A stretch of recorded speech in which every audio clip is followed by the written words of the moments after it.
રાધે રાધે મિત્રો, કેમ છો?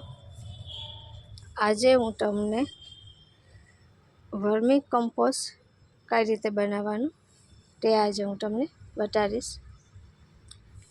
આ આપણી પાસે શાકભાજીમાંથી જે શાકભાજી વધે છે, જે આપણે સુધારીએ છીએ તેમાંથી તે આપણે ભેગું કરવાનું.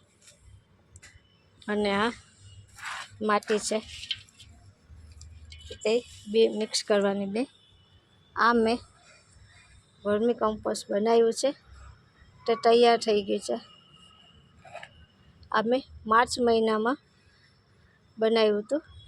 આવી રીતે જ બધા શાકભાજી હતા, ફ્રૂટ હતા, જે આપણે કાચું શાકભાજી તે આમાં મિક્સ કરી, આ માટીમાં મિક્સ કરી અને મેં આ વર્મી કમ્પોસ્ટ તૈયાર કર્યું છે.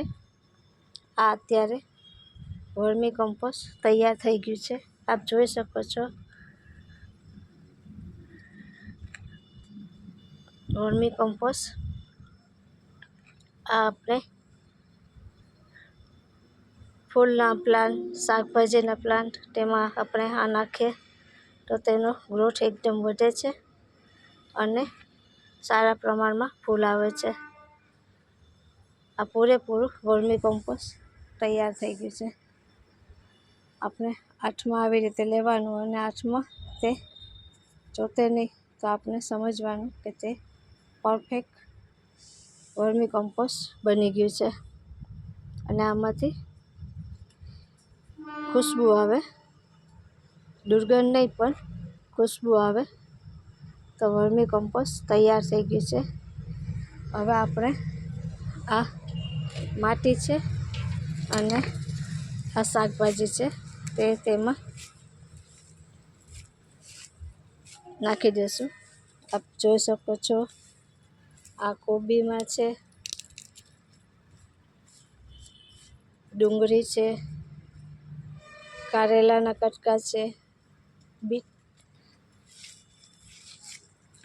ટમેટાના છે, જે નાના નાના કટકા કરીને આપણે નાખવાથી વર્મી કમ્પોસ્ટ વહેલું બને છે. આવી રીતે માટીમાં મિક્સ કરી લેવાનું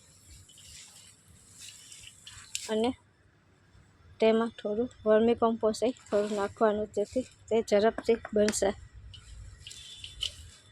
આવી રીતે એક બેગ લેવાની. બેગમાં મેં આજની ડેટ લખી દીધી છે, 19/9/2024. અને આ બેગમાં આપણે ભરી લેશું.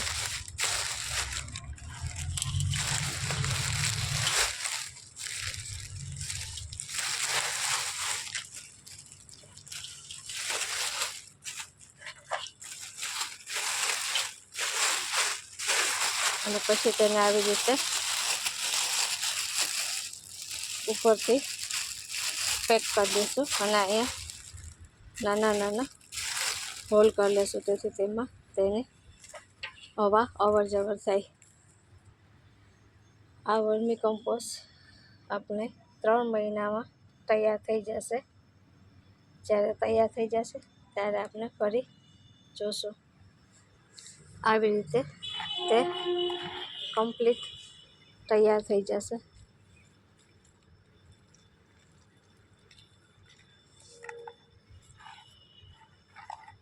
મિત્રો, આ મારો વિડીયો તમને કેવો લાગ્યો?